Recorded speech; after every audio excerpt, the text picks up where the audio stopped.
Why is paying for municipal services crucial for a functional city?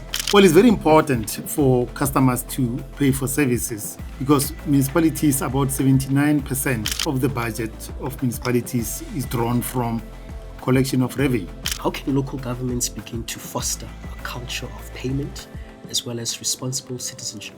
They don't understand why they have to pay for services, or some pretend that they don't know. It's the engagement that we have to have, and as the City of Tshwane, we have embarked on that engagement, that let's have unmediated communication with our communities. Today, we dive into the complex world of municipal revenue collection and service delivery. We'll explore why cities are struggling to collect fees for services rendered, how it's affecting municipal service delivery, and what innovative solutions are emerging. By the end of this episode, we hope that you, our viewers, will understand the real story behind your municipal bills, as well as the future of service delivery.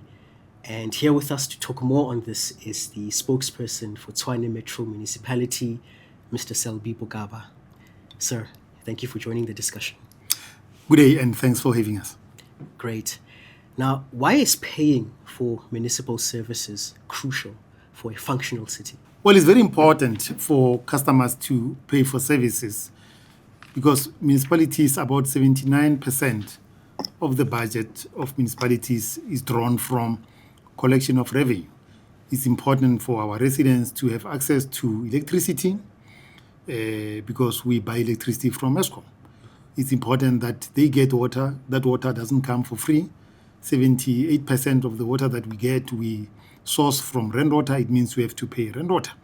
You have to make sure that roads are built, roads are maintained, also to ensure that there is refuse collection. All of those things demand revenue. Yeah. So it's important for us to collect revenue in order for us to deliver those services to our communities. And seeing how basic municipal services like water, electricity, and refuse removal is so central to the day-to-day functioning of a normal society, can the non-payment of these services lead to service delivery disruptions? Oh, absolutely. It's not just about collection of refuse at homes, but it's also about cleaning public spaces, making sure that the city looks good, the city looks clean. So it's important for revenue to be collected. And National Treasury has set a threshold for collection of revenue at 95%. If you look at this the past financial year, in the 24-25 financial year, we managed to collect a total of 40.5 billion rand against a total funding plan of 41.3 billion rand, which represents a 98% collection rate, which is above the national threshold set by National Treasury. So that goes to show that once we collect and we exceed the collection rate, we would be able to render a very important and essential services to our customers.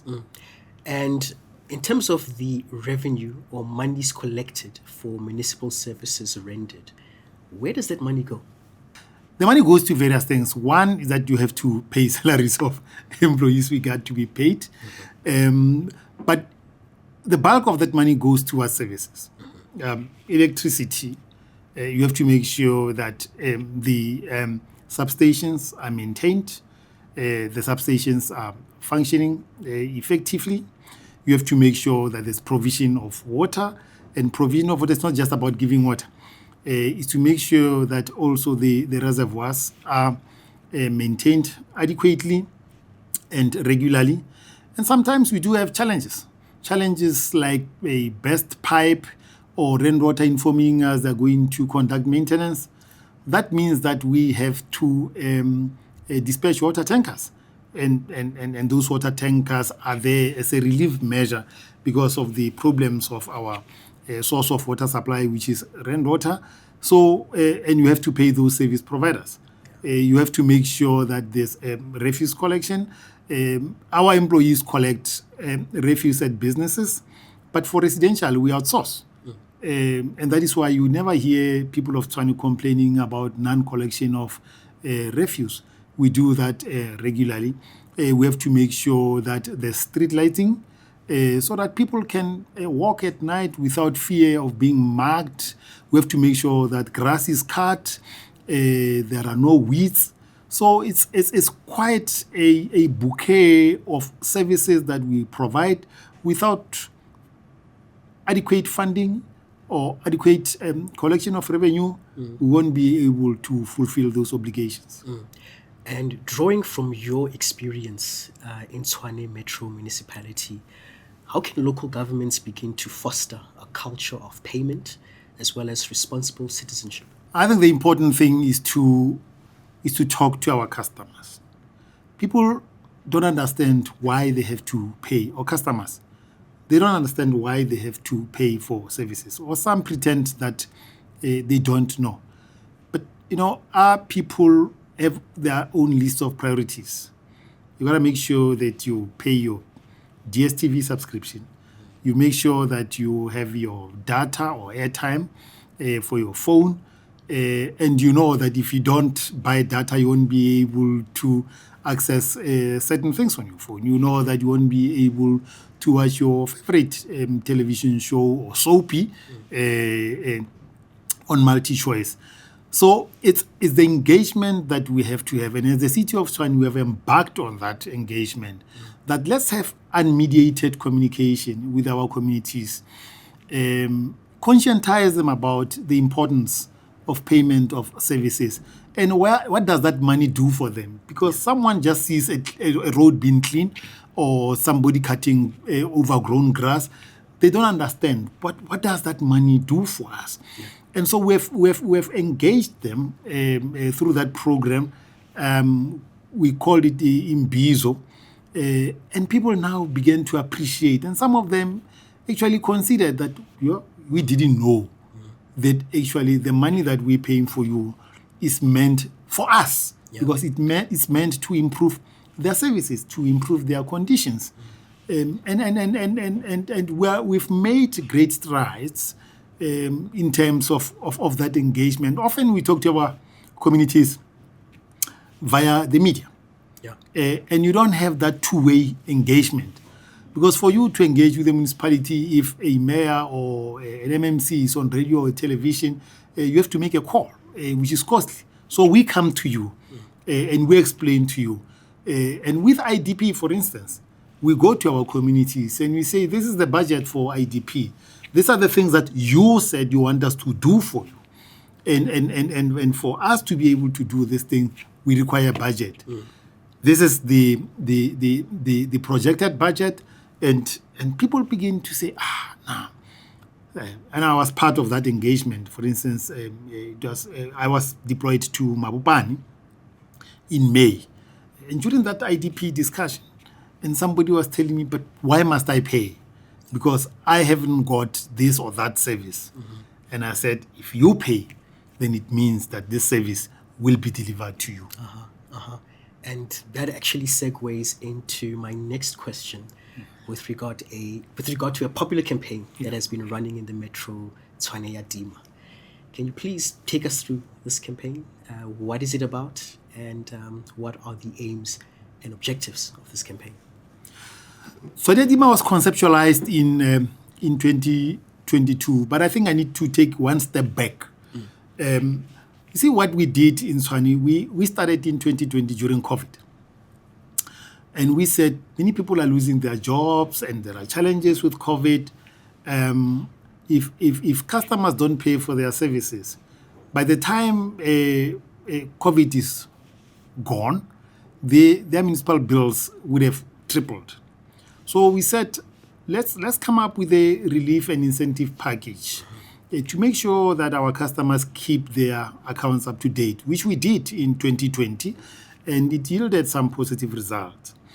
Fast forward in 2022, before we introduced Tshwane ya Dima, we said, let's have an amnesty program. Because we had discovered that there were people or some communities that were breaching electricity, stealing electricity, and we were losing something in the region of about 47 million rand per year. So we engaged with communities and we said, come forward, confess your sins, and let's regularize your consumption and all that. And we install new meters. And it worked wonders. So we then came with Tshwane Yatima, whose objective was mainly to target our debtors. Our debtors book at the time stood at about 26 billion rand.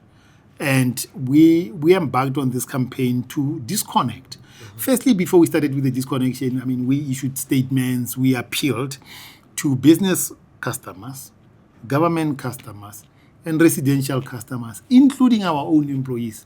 Because we say to our employees, if you don't pay, then they say, we take all that money from your salary. So that's where we started. If you are owing 12,000 and you're not paying, as an example, hypothetically speaking, so we take the whole amount. So our own employees began to come forward to say, okay, let's make an arrangement. This is how much I will service my debt per month. So it started with us. So we're practicing what we preach. Yeah. And then we went to our communities. And when some of the businesses did not respond positively, we started with a disconnection. And we made it public. And we named and shamed. And then we began to see some of the businesses calling residential customers and government calling to say, hey, by the way, I owe you, or how much do I owe you? How do I enter into a payment arrangement? And that's when our revenue began to improve. Yeah. And we're continuing with that. Last year in December of 2024, we came up with, so we try all the time to be innovative. We introduced what we called a festive season bonanza. And we said anyone whose municipal account is in arrears and you've got interest that has been levied, if you pay us the full amount that you owe us, we write off the interest amount. Yeah. And we saw a mad rush of people coming forward because we knew that they've got their bonuses. Yeah. They came forward and paid. And even those that could not pay 100%, we said, no, let's agree and negotiate a down payment, and then you pay us within 12 months or 24 months. We write off a certain portion of your interest. And that worked. That worked wonders. This year in March 2025, we started with another initiative. We said, okay, let's come with a debt relief program. And we said, okay, let's start with the indigent customers. We wrote off their debt. We wrote off the debt of households that were headed by children. The amount that we wrote off was about 4.3 billion rand. And we said to those that are owing as well, those that had houses which were left by the deceased, what we call deceased estates. We said to them, look, come forward. You've got a debt of this amount. Come forward and negotiate, and we'll give you a 50% write-off. Yeah. And that's where we are now. Yeah. That is why we ended up with collection of 40.5 billion rand. That did not come out of the sky. It did not fall from the sky. It was a process that we have deliberately engaged upon, and it has yielded results. Yeah. And this collection of fees rendered for services delivered, has it had an impact on the city's financial sustainability as well as an improvement on its service delivery operations? Oh, absolutely. See, the two are linked. You can see that once you have an improved collection rate, that leads ultimately to improved service delivery, because service delivery operations are funded by collection of revenue. So there is a correlation between the two. And constantly we go back to our communities and we inform them. We issue statements, we do media press briefings, we communicate via various platforms, even on social media, so that they must know that the monies that they're paying to us, those monies are going back to fund service delivery. And that is why you no longer see the strikes that we used to have. Tshwane House used to be a theater of protests. Yeah. Twice, 3 times a week, people from various communities used to gather outside Tshwane House to protest about services. You no longer see that. Yeah. And that's because our people are beginning to pay, and we are demonstrating to them that their money goes back towards improving service delivery. Yeah. With regard to the campaign, can you take us through some of the innovative ways that the Metro was communicating to residents and communities on the importance of paying for municipal services rendered? Just thinking about the campaign as well, we did see you were quite active on social media as well. Yeah. Can you just take us through some of these innovative ways of discussion with communities? Yeah, so the first thing was to come up with a name, Yeah. Tshwane ya Dima. And colloquially, it means that Tshwane is disconnecting. Yeah. And we realized that the name resonated with the customers of Tshwane. And it gained traction on social media because we tried to make it a little spicy and witty, and that's how it gained traction. And many people would say, "Hey guys, come, hey go pay, hey Tshwane busy, Tshwane ya Dima," and that's how it gained traction. And as a business person or government entity, you don't want to be named and shamed, especially because you know that with government, these guys get their budgets are appropriated by National Treasury, so there is money, and we had a problem of them not paying. So the moment they know that Tshwane ya Dima is coming, that's when we began to see changes. But to be quite honest, sometimes we would say we switched off the SAPS building. That's an example.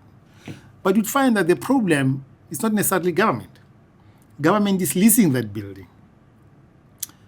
So it is the person who owns the building who did not pay services to Tshwane.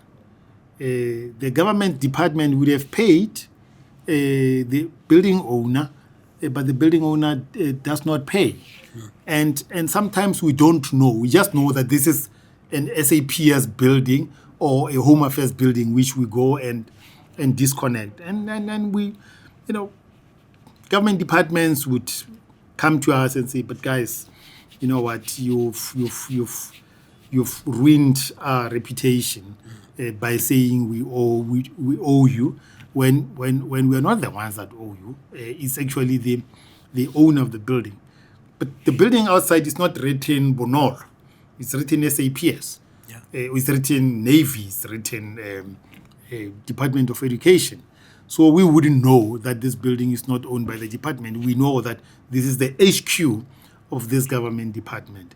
So, to some, Tshwane ya Dima is a scarecrow because it makes people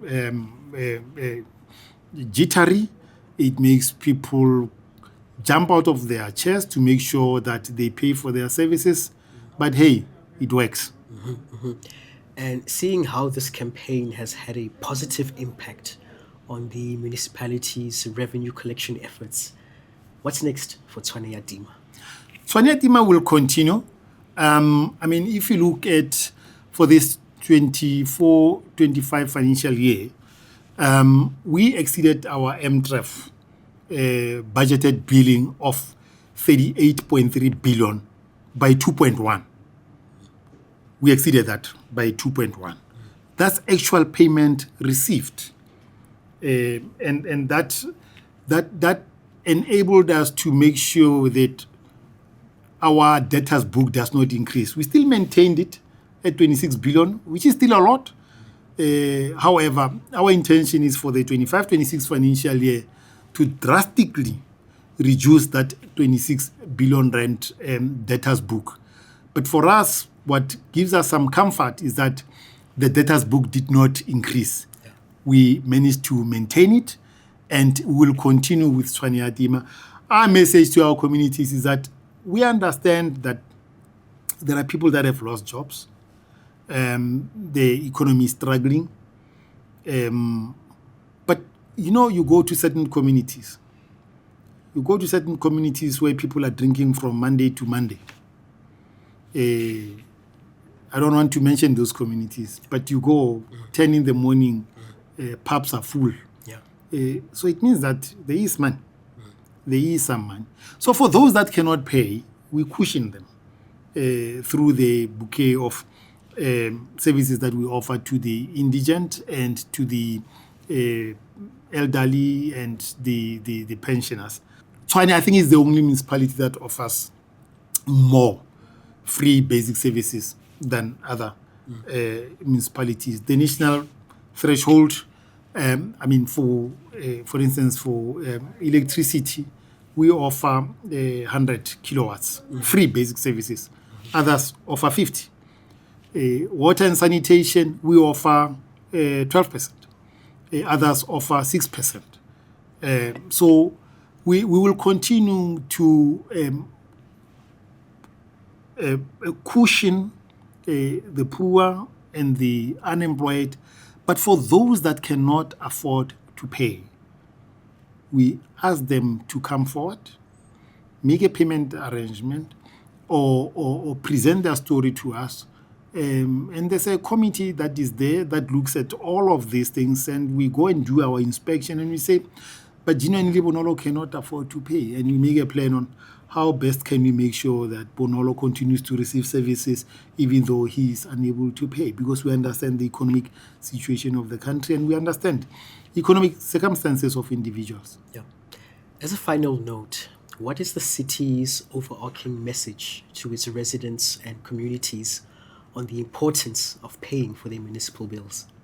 I think the important thing is for our communities to know that the electricity that they get, when they flip a switch and there's power, that power is not free. Eskom is billing us. And the results of this are that we have managed to pay SARS. We had about 4 billion rand debt to SARS. We have managed to pay it. It's settled. We no longer owe SARS.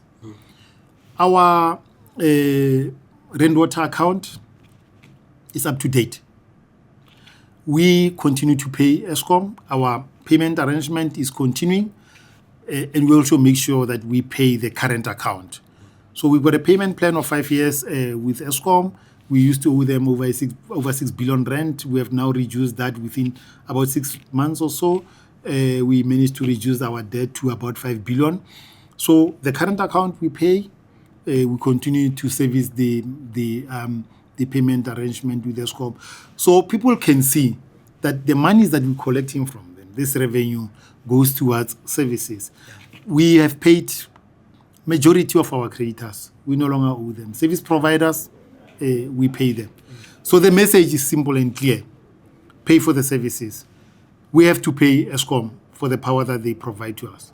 We have to pay rainwater for the water. When we turn our taps, there's water flowing from the taps.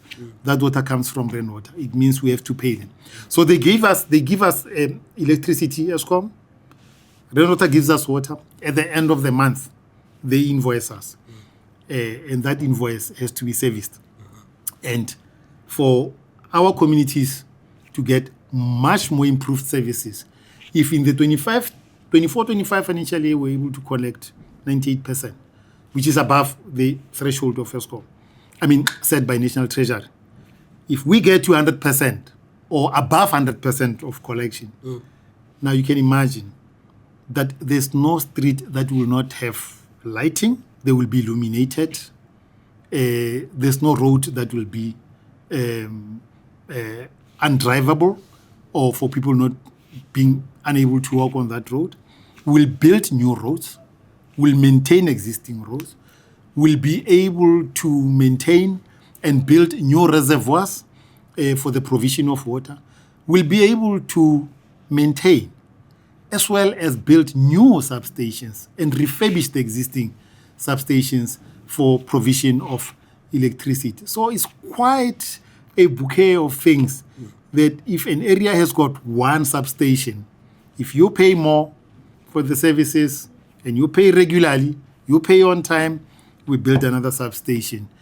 So we will not have problems of areas going for days without power supply or areas going for prolonged periods without provision of water supply. What is the main impact of infrastructure vandalism and theft on the city's municipal operations? That is massive. in 2022, theft of electricity alone per year cost us 47 million rand. Now you can imagine how many homes could have been built with 47 million rand. How many new roads could have been built with that amount? How many roads could have been improved or resurfaced with that amount? How many potholes would have been patched with that amount of money? How many areas that have dumping size could have been cleaned? How many public spaces could have been cleaned? So vandalism of infrastructure and theft of infrastructure has got massive implications for the city. And we want to appeal to our communities, because now imagine if you're a community in Soshanguve. If there's theft of a cable, it means you will not have power. And it is not the city that has caused that power outage. It is because of that theft. When you tamper, you overload the grid, which means there's going to be power outage. Now we're appealing to our people, because the city can be all over the show. We can't be at every nook and cranny of the city to see what's happening. We expect our communities to be our eyes and ears. If somebody steals a cable, it means the community will go without water. And provision of water is a constitutional right. You can't go without water. So it's important for our communities to be our eyes and ears. When they see any suspicious activity around a substation, they should call Metropolis or they should call SAPS. When they see any suspicious activity around a reservoir, they should call us so that we can take action against those people. So in other words, we are saying, if you have a substation, don't look at the substation as a substation of the city. It is your substation. It is your infrastructure, because it is meant to provide electricity to you. If you look at the reservoir, you see piping of or cabling of water, and you see somebody stealing it or vandalizing it, it means you'll be without water. So don't look at that infrastructure as property or infrastructure that belongs to the state. It belongs to you. It is meant for you. It is meant to provide services to you as a community. So I think that mindset, if we have that mindset change of looking at infrastructure as our infrastructure, not infrastructure that belongs to the municipality, then we'll begin to see changes.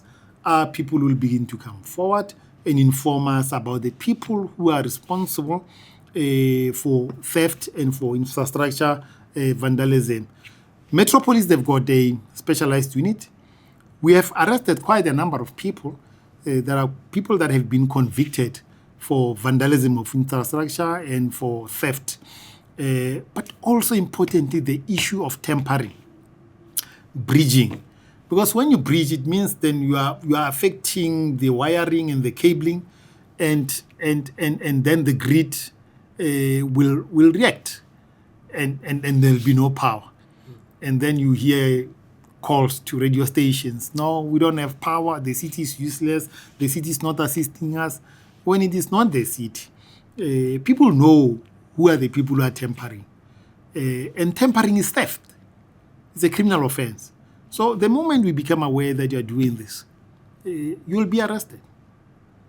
You will be arrested. So it's a commission of a crime. So we are imploring our communities to come forward to give us information, but also for themselves to refrain from engaging in criminal activities, because it's a prosecutable offense to tamper or to breach electricity or tamper with our infrastructure. Mr. Bokaba, thank you once again for joining the discussion. You're most welcome. Now that you've heard the story behind your municipal bills, where the money goes, and how it continues the cycle of service delivery, we hope that this will motivate you to become a responsible citizen. And that's all we have for you today.